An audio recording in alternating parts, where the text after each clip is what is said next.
Hello दोस्तों, कैसे हैं आप सब।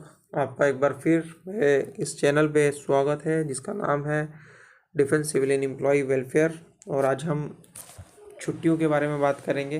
कौन कौन सी छुट्टियां हैं, जो जो इम्पोर्टेंट छुट्टियां हैं जो कि ख़ास तौर पे इस्तेमाल आती हैं रेगुलर वक्त में, उनके बारे में बात करेंगे आज।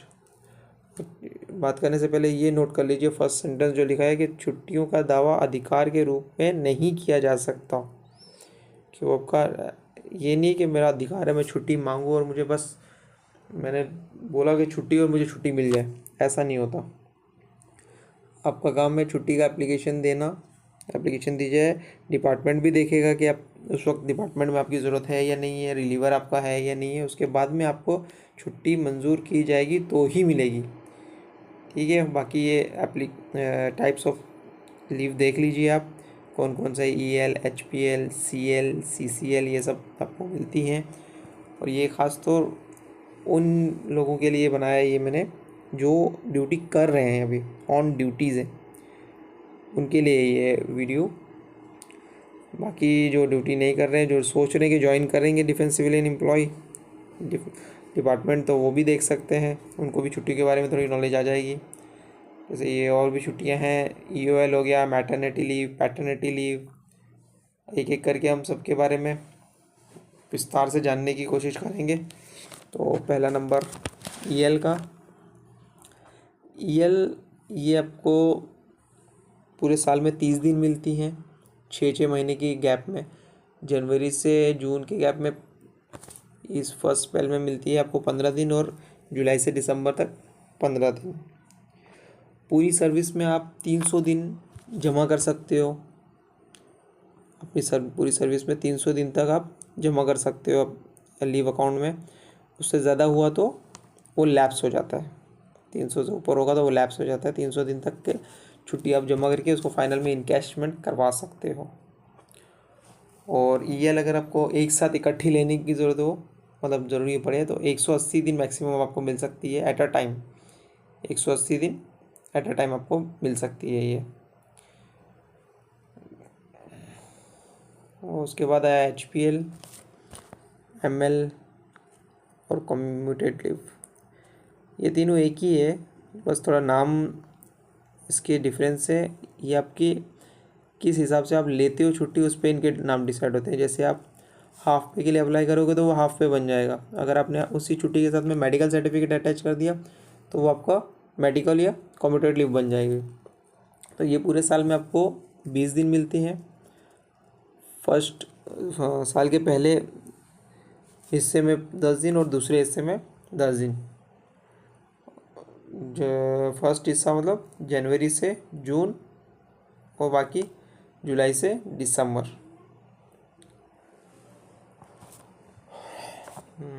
और कम्यूटेड लीव का ये है कि यह जितना आप काटोगे उसका डबल कटता है। अगर एक दिन छुट्टी लोगे तो 2 दिन छुट्टी कटती है। और अब CL, casual leave. Casual leave पूरे साल में आपको 8 दिन मिलते हैं, जो कि जनवरी से जून तक के लिए 4 दिन ऐड होते हैं आपके अकाउंट में, और जुलाई से दिसंबर तक 4 दिन।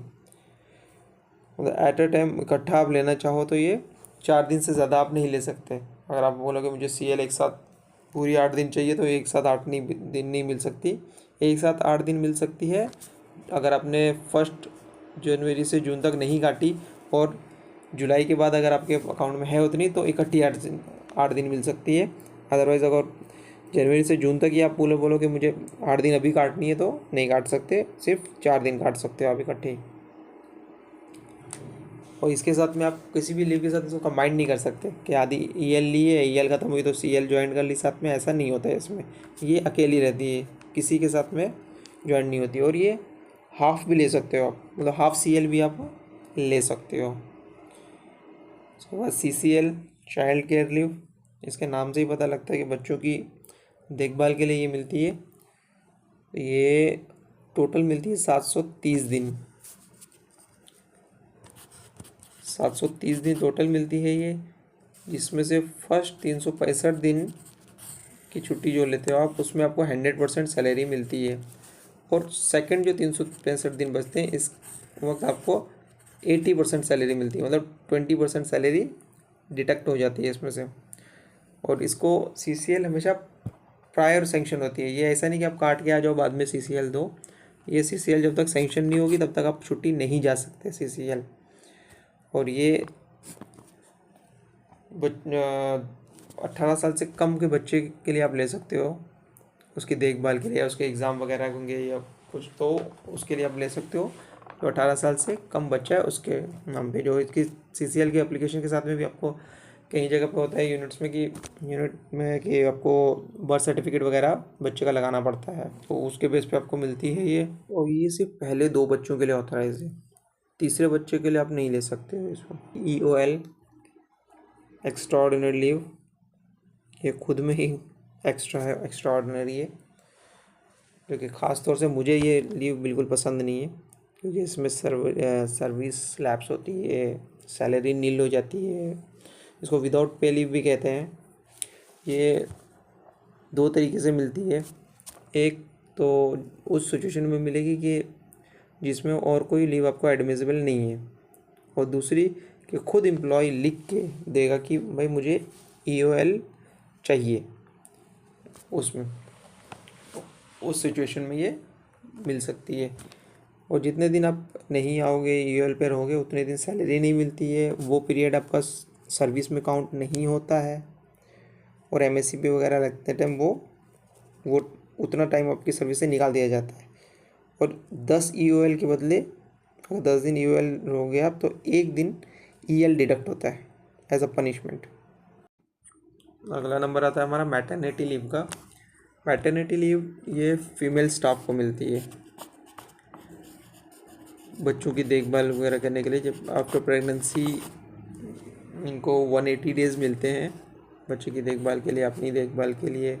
और ये सिर्फ 2 बच्चों तक के मिलते हैं, 3rd बच्चे के लिए नहीं मिलता, 2 बच्चों के लिए मिलते हैं। मतलब 180 डेज़ एक बच्चे के लिए एक बर्थ के टाइम, और 180 डेज़ सेकेंड बच्चे की बर्थ के टाइम। टोटल मिला के आप काउंट कर लीजिए कितने दिन मिलते हैं ये। तो 2 बच्चों के लिए मिलते हैं ये 180। और एक मिसकैरेज अबॉर्शन वगैरह का 45 डेज़ मिलते हैं ये एंटायर सर्विस में। ये आप एक साथ ले लो या हो सकता है आधे आधे करके लो, या वो अपने ऊपर डिपेंड होता है, लेकिन 45 डेज़ एंटायर सर्विस के लिए मिलते हैं।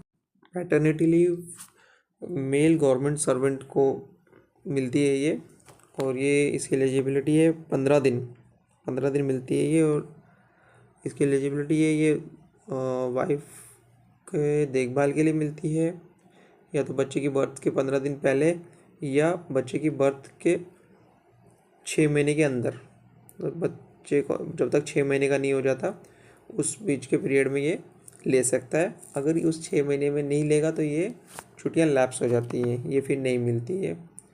और ये मैक्सिमम 2 बच्चों के लिए ले सकता है मेल स्टाफ, और ये नॉर्मली रिफ्यूज़ नहीं की जाती है। अगर अप्लाई करे कोई तो नॉर्मली रिफ्यूज़ नहीं होती है, बहुत ही हार्डली केसेस में कहीं कुछ इमरजेंसी हो जाए डिपार्टमेंट में तो तभी रिफ्यूज़ की जाती है, अदरवाइज़ रिफ्यूज़ नहीं की जाती है ये। तो लीव के बारे में मैक्सिमम जानकारी मैंने आपको दे दी है। इसके अलावा और कुछ चाहिए होगी जानकारी तो आप कमेंट में बताइए, मैं आंसर दूंगा। और कमेंट में इस सवाल का आंसर ज़रूर देना कि फुल सर्विस में कितने दिन EL जमा कर सकते हैं गवर्नमेंट सर्वेंट।